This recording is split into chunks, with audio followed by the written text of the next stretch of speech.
Good morning, Rotarians. Thank you for joining us. This club meeting is called to order. Woo. Hey, hot dog. Shortly, I'll be sharing my screen and leading us through another fun presentation to direct the conversation. Periodically, I'll bring that screen down so that we can see each other's beautiful and friendly faces and have more dialogue. Family and friends are always welcome to attend our club meetings. So don't hesitate to invite someone like maybe your second cousin twice removed. Feel free to speak out as you would in an in-person meeting, but if you're not using your microphone, be sure to put yourself on mute, or maybe I will do it at the cost of a club fine. And here we go. Welcome everybody to the Fortuna Sunrise Rotary Club meeting for March 3rd, 2021, volume 35 of my presidential year. We have an outstanding Rotary Club, and I'm so thankful to be a part of it. This time we'll bring the screen down. We'll introduce our guests. We have Michelle Bushnell, our second district supervisor. Thanks for joining us. Morning.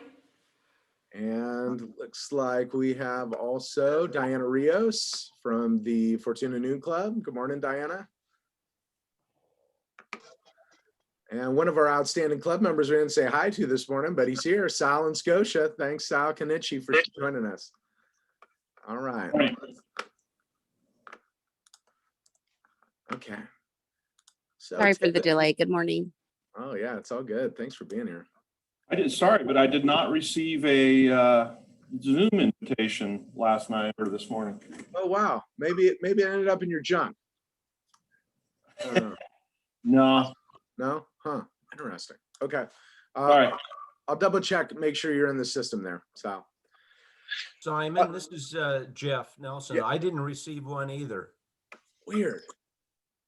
Okay. I did too. A lot of people didn't receive it. I got it. Okay. Yeah, me neither. Ooh, it's kind of half and half there. Let's see. I was going to just double check and see if your guys' names were on the email. Yeah, so I went into my history and just clicked on the last Zoom meeting. Otherwise, when I'm looking at all the addresses it went to you, Sal, and it looks like it went to just about everybody. So maybe do check. Possibly over time, people's email addresses develop, because the message is so similar every week.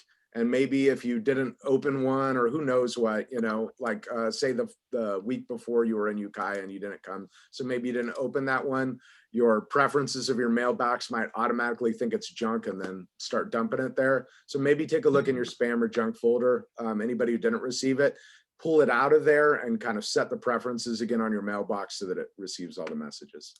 So Simon, you're saying it's not a hint? No, it's not a hint. Well, no, we love all those folks. That sounds like you're trying out for a job with Sublink or something there. Deal with irate customers. 12 years of supporting email issues at a marketing agency. There you go. Let's keep moving forward, shall we? So at this time, we typically be doing the flag salute, but since this meeting is virtual, we've been doing a little American history lesson.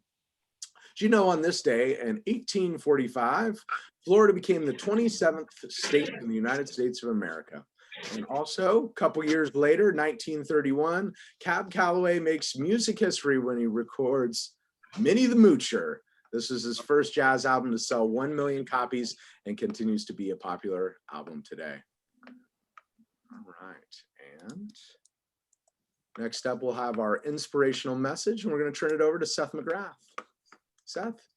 All right, good morning. Can you hear me? Yes, sir. Okie dokie. There are often times we wonder why we are chosen to go through challenging moments in our lives. However, it is the best way to reflect who you are and what you represent. So I give you one word: life.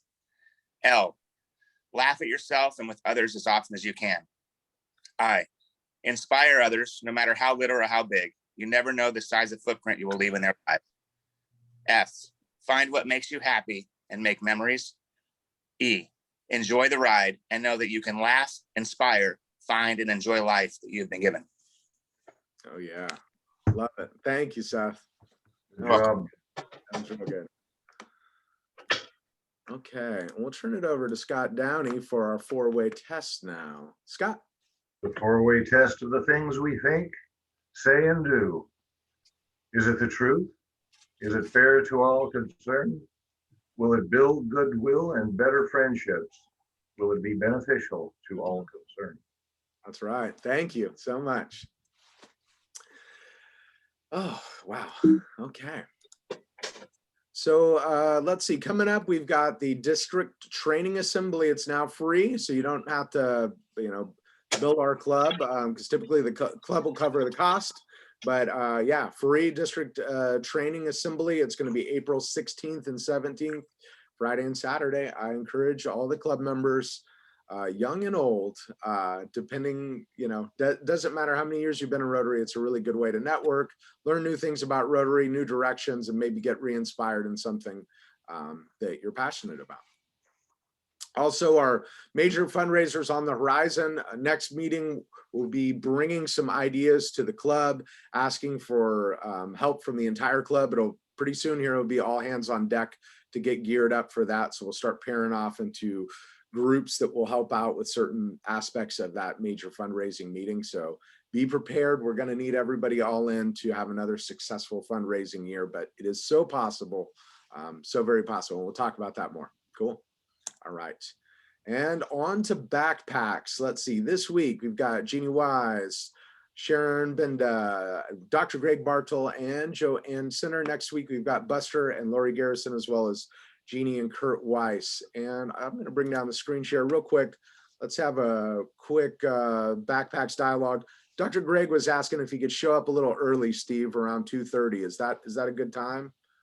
Well, as a matter of fact, that's exactly when the truck arrives. And so we get there every week about 2:30 and offload the truck. So that'd be perfect. It just helps us get everything off the truck and opened up, unpackaged and ready to go by 3:15. So beautiful. That would be much appreciated, actually. Awesome. All right, see you there. Thanks, Greg. Thank you. Thank you, everybody involved. And do we need any extra hands, or we think we're good this week and next? We're really good. We're really good this week. Thanks. Appreciate it. Super. Let's see, is there any announcements that club members want to make at this point in time? Celebrations, maybe somebody had a birthday, anniversary, anything like that? Chris Broadstock. Just a follow-up question on backpacks. There was a change in the model to a delivery system. Was there any more discussion about that? Yes, they're it's still it's a work in process. Schools are still picking up at the regular time on Wednesday. However, a lot of the students that are homeschooling or if their class gets quarantined or the teacher gets quarantined, the class doesn't go in, so that the students wouldn't get their bags. So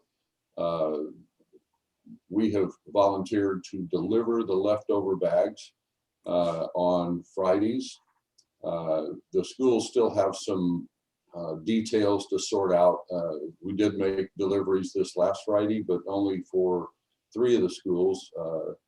Once we get going and we've got a pattern really established, I'll let everybody know, and we'll need some more volunteers. I've got a short list of people that have already volunteered to help out if needed, but we're still trying to get it organized in terms of what it's actually going to look like, so we can write some instructions down. So, but thanks for asking. We'll be ready hopefully next week to share that with you.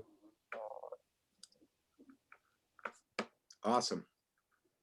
Cool. Any other announcements, questions? Okay. We'll keep moving.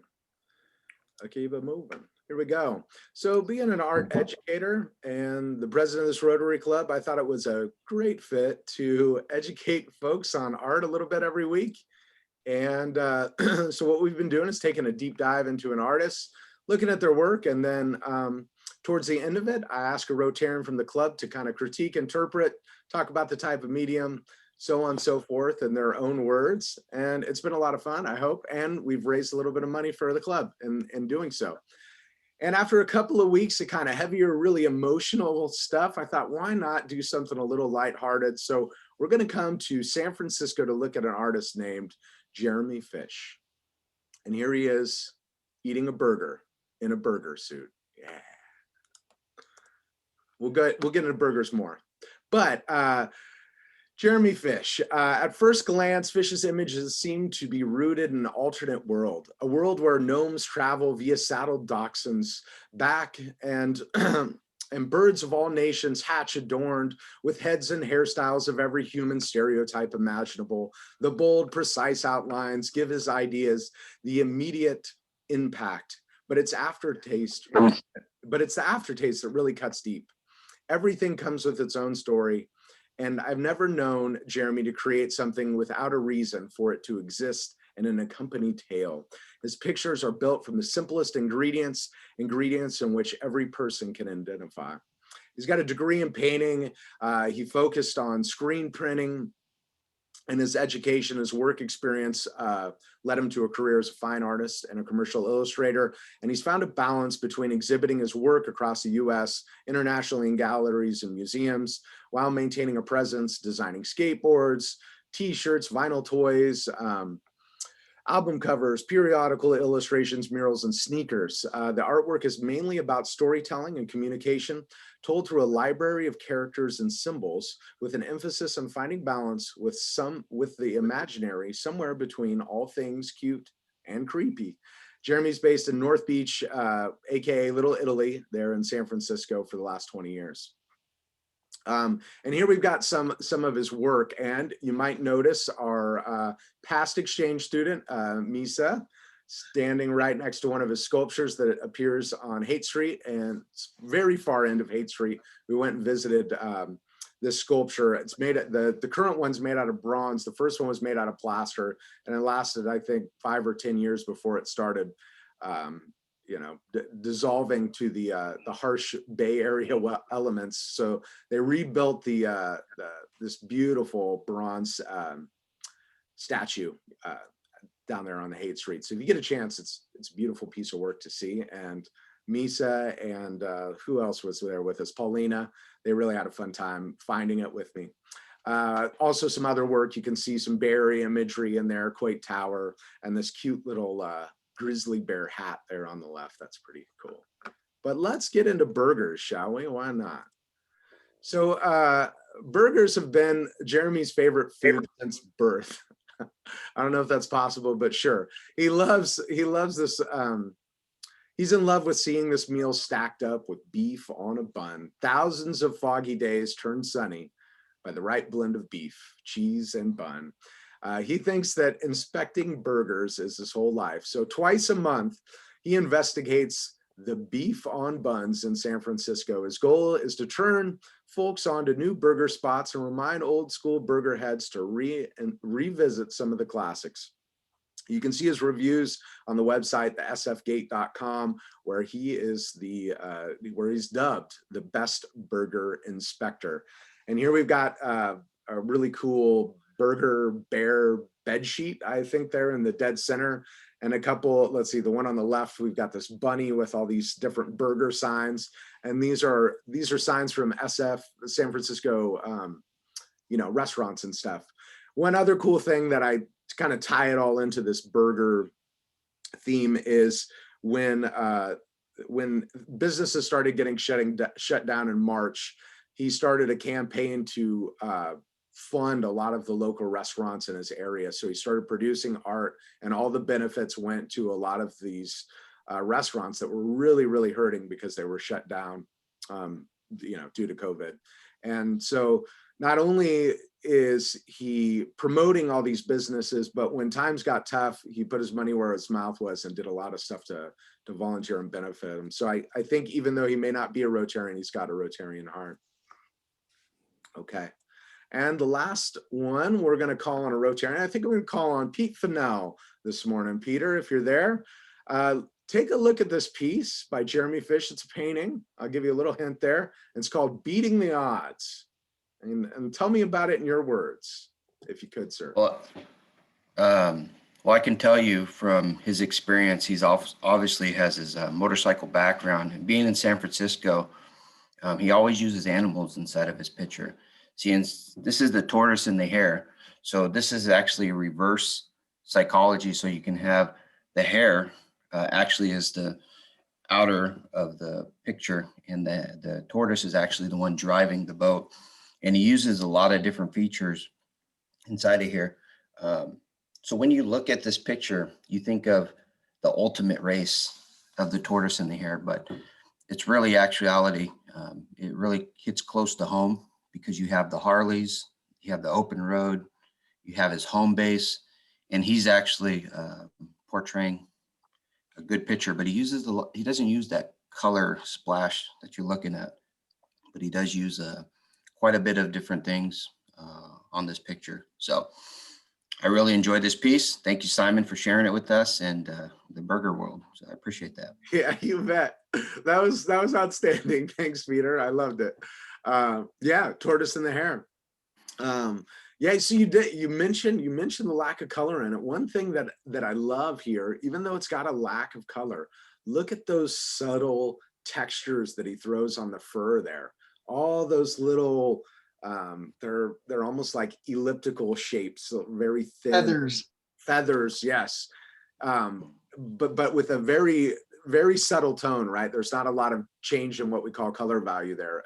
Really cool way to take almost like a monochromatic feel and make it very beautiful and very textured and patterned.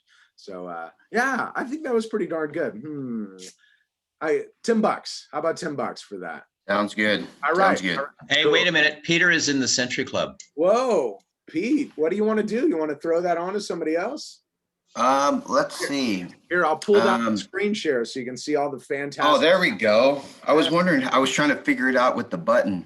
Yeah, don't even worry. I got you covered. How's my co-part into, I don't know how your guys' screen's set up. Mr. Downey, Mr. Sam I Am, that Sam I Am. How is Sam I Am in the stacking rank? Oh, he could use a little bit. Ooh. Oh, can we? Got us $10 of green eggs and ham sound, Scott Donnie.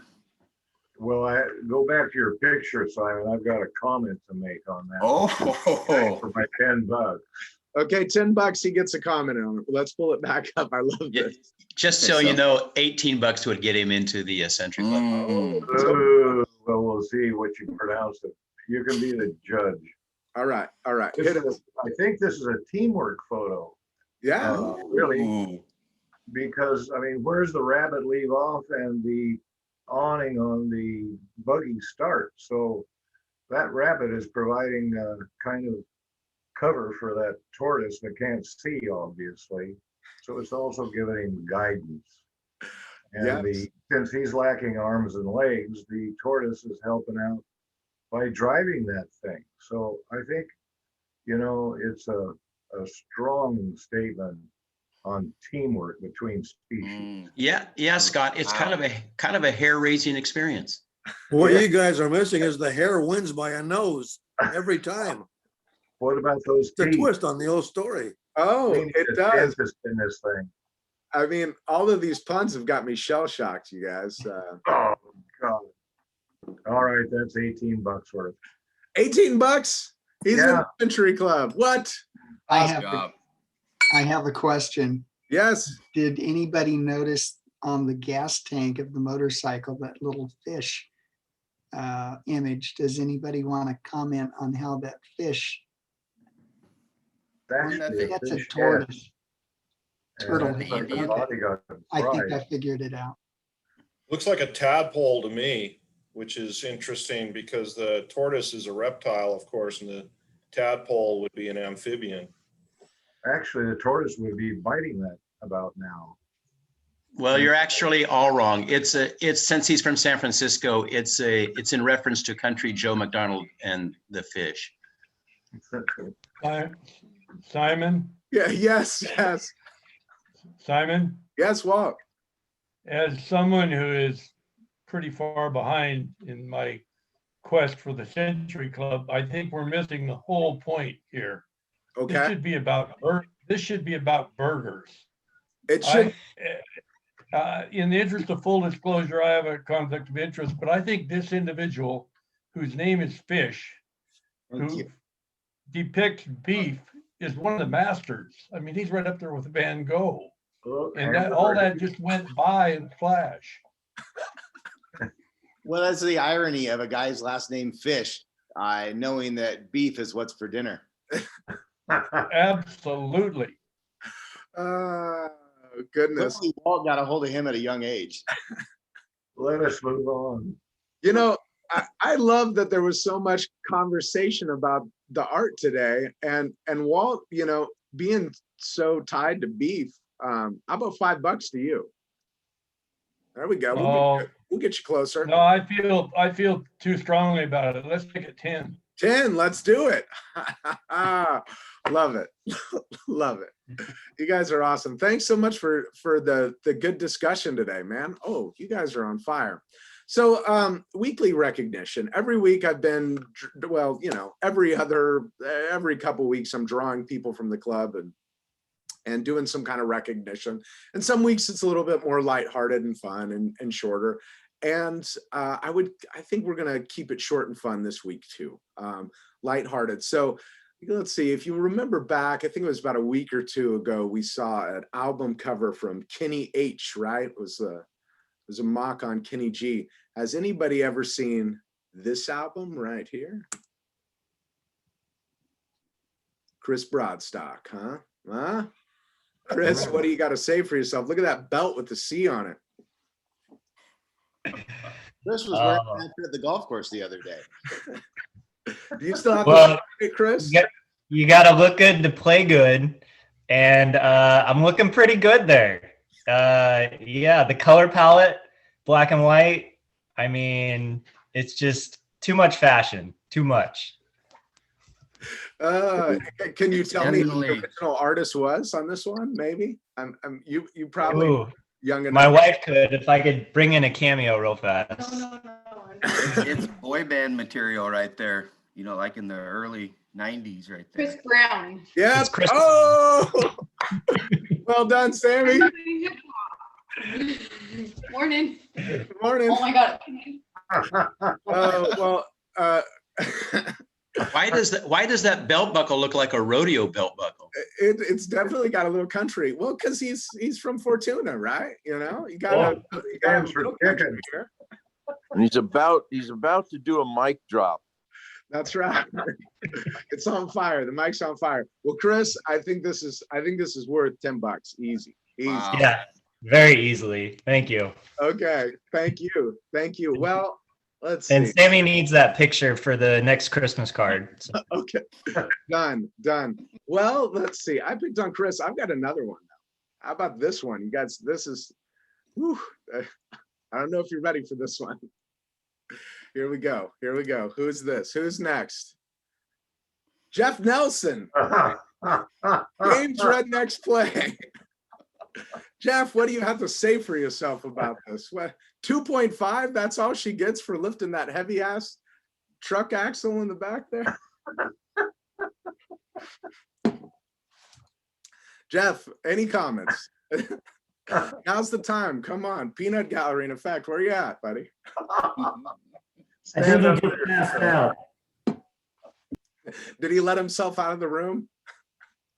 Had I known it was coming up to be me, I would have fled the room. Wow.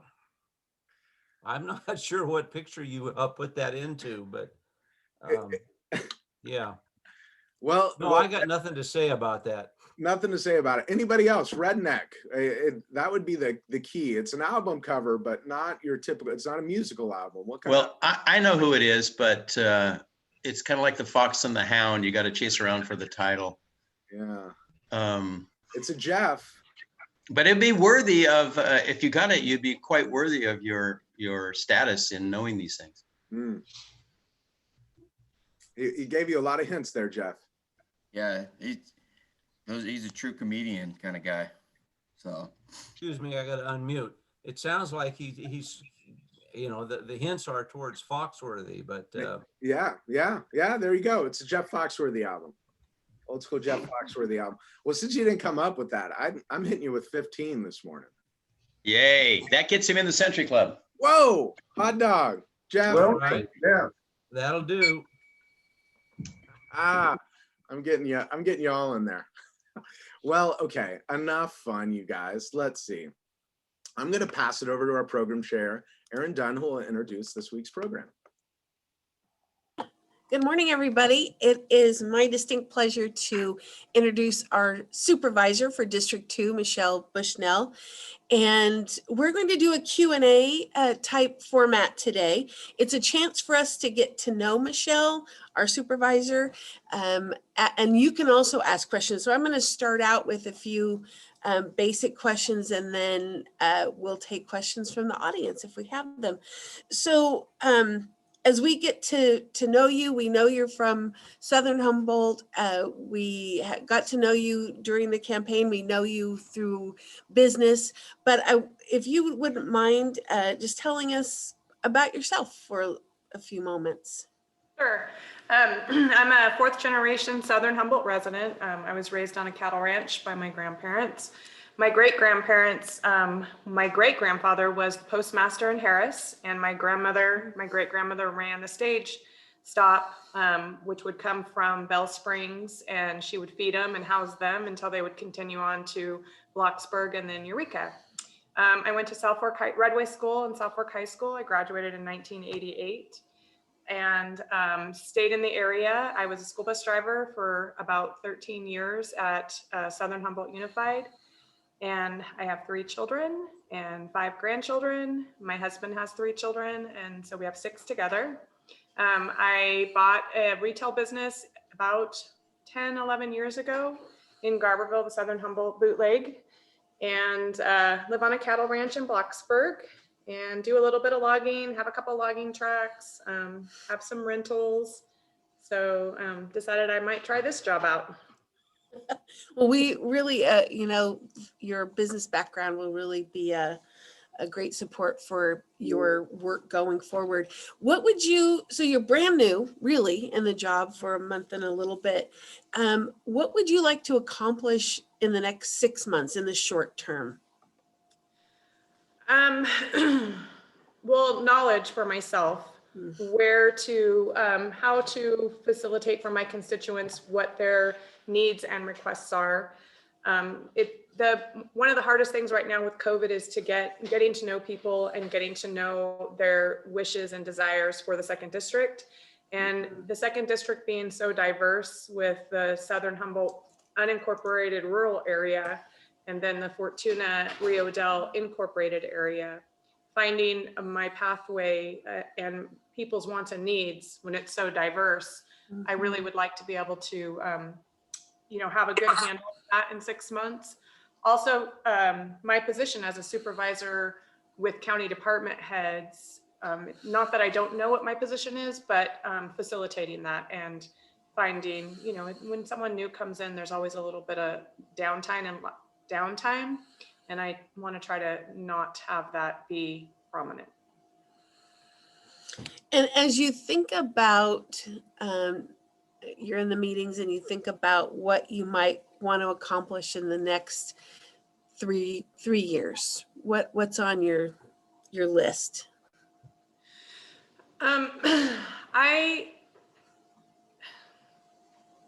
I feel Humboldt County as a whole has been a little bit stagnant in the economic realm.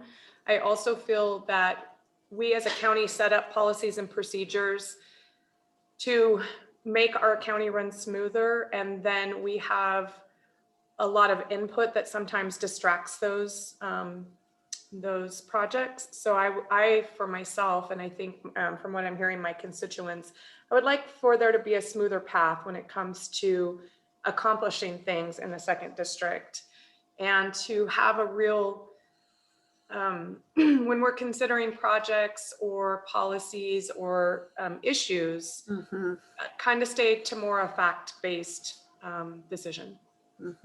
And you know, speaking of the second district, and you talked about the diversity of it, how is that to get through?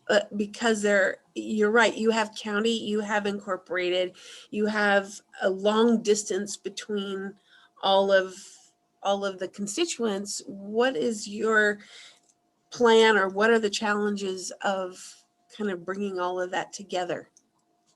So unincorporated area is more my home ground, so I'm very familiar with most all the people. I've been here my whole life and in the Southern Humboldt realm. And so my biggest challenge right now is finding out what I could do for the incorporated towns. You guys, you know, Fortuna and Riadel have their own city government, have their own police department, have their own planning department. So finding my way to help those entities and to align with them is a little more challenging. In the unincorporated areas, you know, I know there's a lot of need, and it can come at the directive of the supervisor for, you know, helping getting more police department, help getting more funding, which I know for the unincorporated or incorporated areas like Metro Z funds and that type of thing are something that I can assist with. One of the biggest challenge just for the ruralness of my area is I live in Bloxburg. And so I travel an hour and a half to get anywhere, and there's no phone service in that hour and a half. And I'm a multitasker, so it would be helpful. I'm trying to figure it out if I could make phone calls on my drive. But so that's been a little bit challenging for me. And I know that's not, you haven't been doing it long enough to have a lot of surprises, but what is the difference between what you expected being a supervisor versus the reality of being a supervisor? Daily I'm saying to myself, I think I should be doing more. And I know that a lot of it is the COVID times right now, but a lot of what I'm doing is directive for people. They just have a lot of, you know, my constituents have a lot of needs of pathways to get to either the planning department or this department or that department. And so I enjoy it, but I am, you know, waiting. I feel like I'm waiting for the something more. And I'm constantly, you know, saying, well, should I do this? Should I do that? Was that my job? Is this part of my job? So again, with COVID, it's quite odd. I'm not in the chambers. We're only at half staff, a little less than half staff at the courthouse. And I have office hours in Fortuna and Garberville, but with COVID, a lot of people don't want to come in. So it's a little bit challenging right now to actually figure out my position and fulfill that. What, you know, when you have your office hours, what are the issues just in general that people are coming to you with? Is there a pattern? Is it just so diverse it's all over the map? What are you finding? For the Southern Humboldt area, the pattern is planning department and trying to figure out their path through the planning department, which that circles around a lot of cannabis permits. For the Fortuna area right now, one of the big issues that's came up is Redwood Memorial Hospital closing the OB department. And so and in general, always, every week, it's about COVID. When are we going to open? What can we do? How can we move forward? How come we're still in this tier when we only have 10 a day? Where can I get my vaccine? So it's a lot. And, you know, some of the concerns with COVID and business are general across the whole second district. And then, you know, for the rural areas, the development of and navigating through the planning department is very specific. Yeah, oh, Ross, go ahead. Hi, Michelle. Hi. I grew up in Willow Creek and Hoopaw, just over the hill from you in the 5th district, and very much a similar style of living as you were. In fact, we may be cousins because we have, I have family from Bloxburg. So, but anyway, my question is kind of philosophical and historical. So we've seen booms and busts that have occurred in Humboldt County through the years, and your family has seen them. And we've gone through timber and fishing, and you were in cattle, and out there we had cattle to some degree. And now we're coming through cannabis, but let's just say cannabis doesn't last another 30 years. What are you, and your family seems to want to stay in Humboldt County. What do you see might be something that people can grab onto for the future of Humboldt County?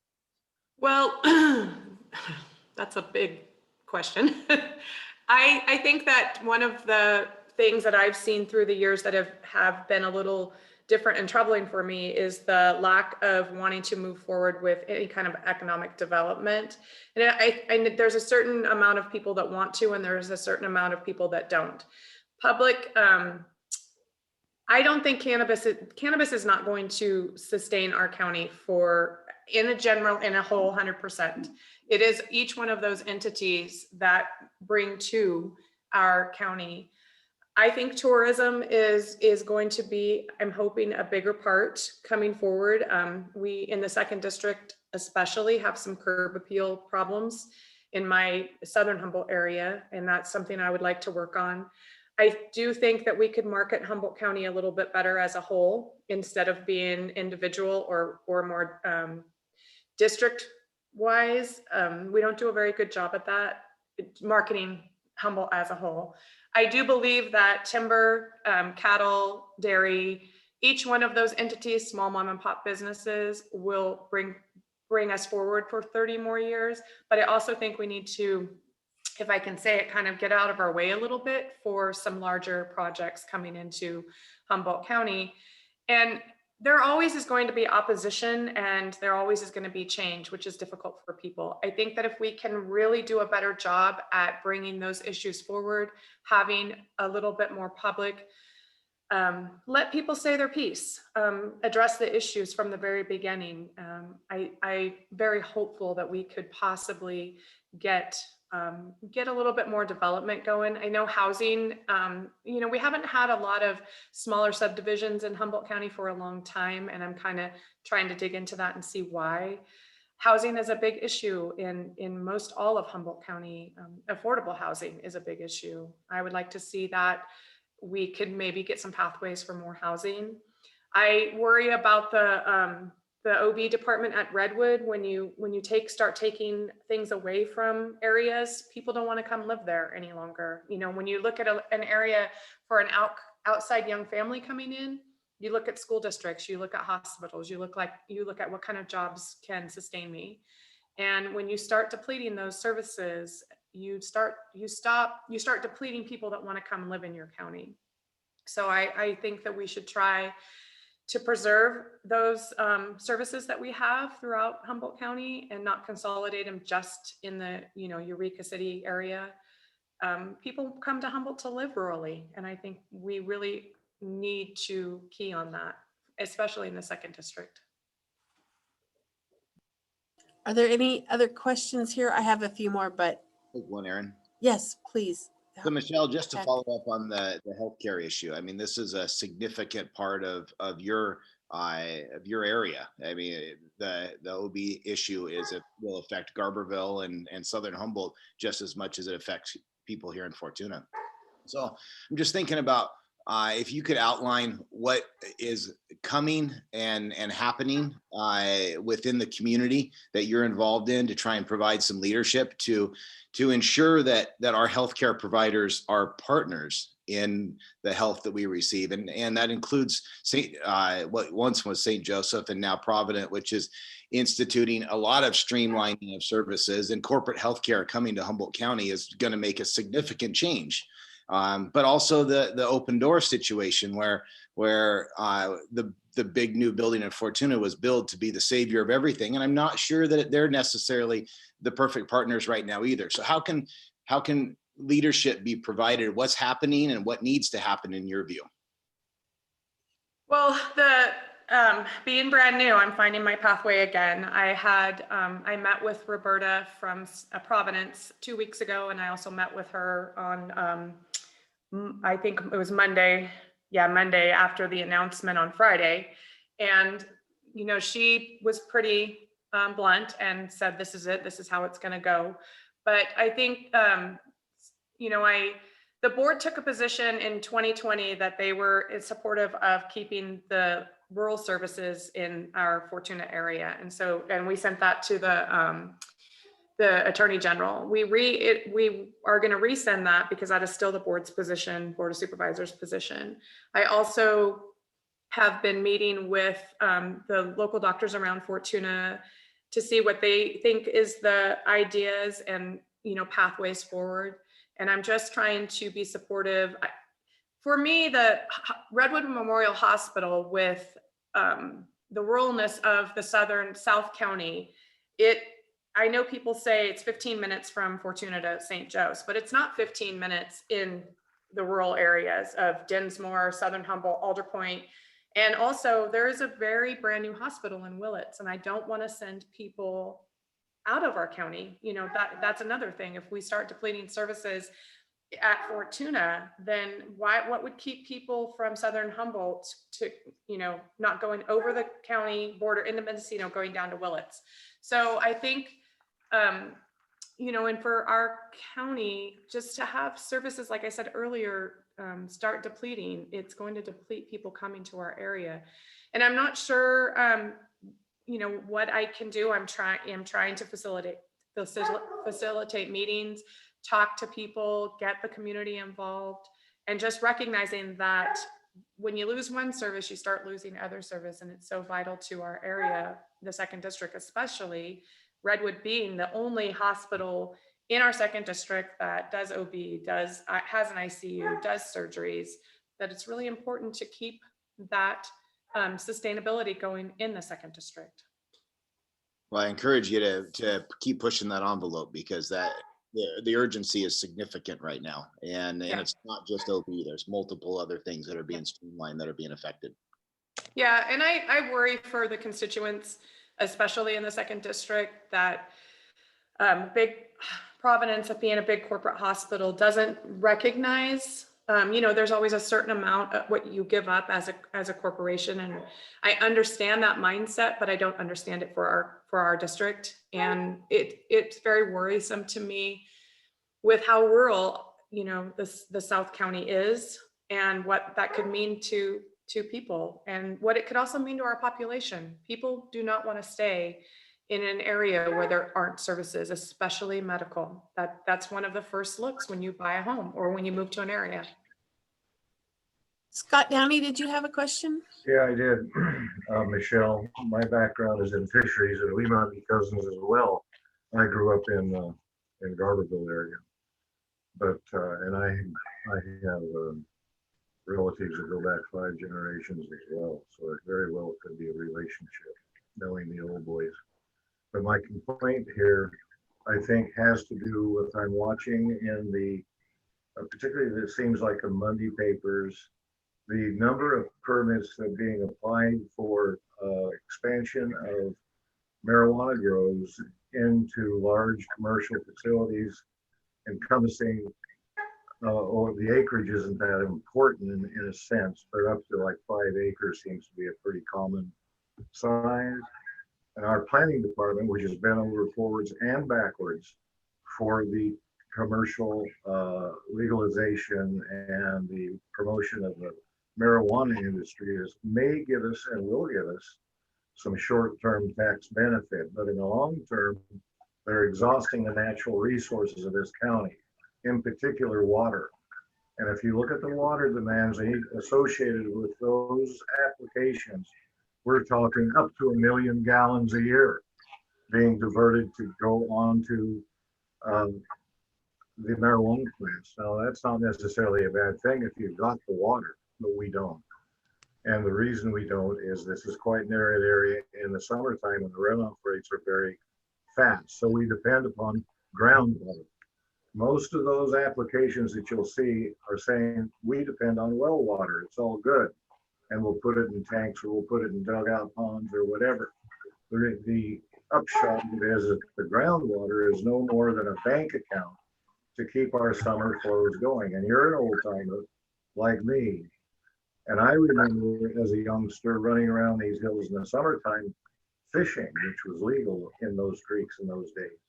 And there was lots of water. You cross the one just to the north of Blocksburg on your way to Casterland, and you see the water pouring off of the hill there, which is problematic, but for the road. But the upshot of it is we're robbing the bank account of water. We're robbing the natural resources of one of our vital, most critical things for the expansion of the long-going endurance of this county in terms of appealing to retirees or gentle use of the land where we can look forward to it it was when you and I were kids, or well, I was a kid. You weren't even born. But in any event, that's my grind. And if they don't wake up to that fact, we're not going to have fish. We have had so far 65 king salmon go over the counting ladder at Van Arsdale this year for the season. That is a fraction of highs in the areas of 3,000 or 4,000 fish a year over that ladder. Average probably around 800, like that. Steelhead, so far there's less than 100 have reached Van Arsdale ladder. They're dependent upon summer water to survive, and it's not there. And so we're losing our fisheries. We're losing, in fact, our ability to provide water to people. That's my grind. So I understand your grind, and it is been an issue, a concern of people that has came up with the larger cannabis grows. The forbearance has been a discussion that has been large with Fish and Wildlife and also with the Planning Commission, which those applications go to the Planning Commission before they are approved or not approved. And I do understand what you're saying, and I don't know the pathway forward. With the 2.0 ordinance, we had a lot of input from community members and Fish and Wildlife and CDFA and those types of groups. I think that we have room to amend some things with the 2.0 process that could, if it was the intent of Humboldt County not to have large mega grows, as they're calling them, then we should have placed that in the ordinance. And when you have a pathway forward and you set your standards through these departments, and then you deviate from those policies and procedures. That's one of my axes also. Let's set these policies and procedures up so that they're workable for Humboldt County and the intent of Humboldt County. I have a problem with when you say this will work, you've hit every mark and you've spent X amount of money, and then no, you can't do it because why? Someone doesn't like the project. And it's not just with cannabis. So I have been, and I think actively what we should do is some of the policies and procedures need to be reviewed and looked at, and they can be amended. And that, for me, both applicants and someone like you, Scott, you're both my constituents. And so your concerns are important to me equally, but also the applicant is also my constituent. And when they spend a lot of money, time, and energy, and I'm not talking just cannabis, I'm talking any project, and they have, they've hit every checkbox for the criteria for that project, and then they're shut down by public input, not perception. Some of it's perception. Then I think we have a problem, and I think that stops a lot of our development. I do know that the water usage for cannabis specifically is an issue and continues to be an issue. And that one of my questions that I asked of the planning department recently was, when is enough for cannabis? Like, do we have a cap on it? Do we foresee that we have X amount of cannabis projects in Humboldt County and we're done? Because like liquor license, you can't get a hard liquor license. You can't create a new one. Humboldt County said, this is it. You get this many, sell them around. So that was my ask with the planning department. Michelle? Go ahead. Yeah. That is bureau babble, as far as I'm concerned.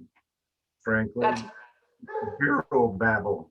Oh. And what it amounts to is making excuses about why you can't do anything about it. I'm looking for leadership on this issue. No, I understand Our that. fisheries, one of the greatest resources on the North Coast. We, in fact, have probably lost them at this point. So if they're going to be a tick box that used to be, like old growth redwood, I guess that's the way it is. But some leadership on behalf of the Board of Supervisors, and you as in the 2nd District, which covers the Eel River, which was my particular specialty, and I know like the back of my hand, is a tragedy of the commons. And I implore you to raise your voice on this issue, not to hide behind, they ticked all the boxes. I had a sign over my door when you walked out of my office when I worked for fisheries. And it said, at the end of the day, you got to ask yourself if the fish felt it. Remember. As we kind of are running out of time, but I want to encourage everyone who would like to share more ideas and thoughts with our supervisor. She does have Thursday office hours at the Vets Hall still, right? Is that where you are, Michelle? Yep.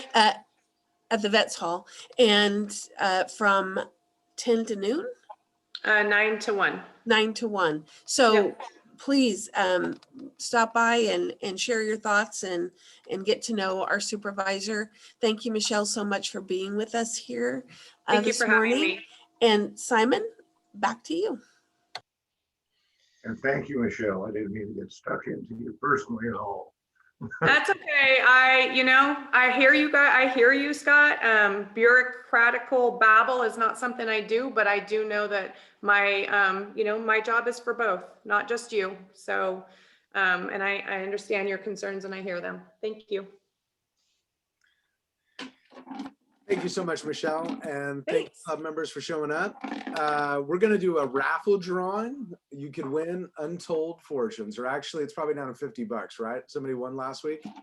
Yeah. Hey, Simon. Oh, yes, Kurt. Can you hear me? Okay. I'm in my RV down in Benbow. Nice. But I showed up late. Had internet problems, so I need to pay a $10 fine, please. Oh, okay. We'll take your money. Yeah. Okay. Towards I guess towards the Century Club if I can. All right. And Dr. Greg, just so you know, we're meeting at the Gene Lucas Center. So. Okay. Kurt Wise is $10 away from the Century Club. So the $10 puts them in? Yeah. Oh, wow. 3 today. Hey, hot dog. Thank you, everybody. All right. Thank you. Enjoy a burger today, huh? There you go. Okay. Let's see. I'm going to dip into the magical mayo jar here and pull out a ticket. What are we at? $50? $50. All right, $50. First a ticket. Let's see. Who do we got here? Peter Fennell. It's your day, bud. What'll it be? Is he still here? Yeah, he's still here. He's still here. Let's see. Oh, just pay $5. That's not as exciting as winning money. Sorry, Pete. It's a 50-50 chance, honestly. It's not restock. I'd be honored to pay $5, Simon. Thank you. Thank you. Thank you. All right. Anything else before we part ways this beautiful Wednesday morning? Thank you, Michelle Bushnell. And boy, if you ever want to see the country of that she's from, take the school bus for 13 years. That would do it. True that. True that. All right. Well, thank you, Michelle. Thank you, club members. You have a marvelous Rotary Day today, and we'll see you next week. This club meeting is adjourned. Bye. Yeah, Rick, I'm going to give you a quick call here in a minute. And Heck, can I give you a call quickly? Sure. Can you hear me? Am I still on? I'll give you a call here in a second, and then I'll call Rick. Okay, thanks. Zapper's busy. Yeah. Have a good one.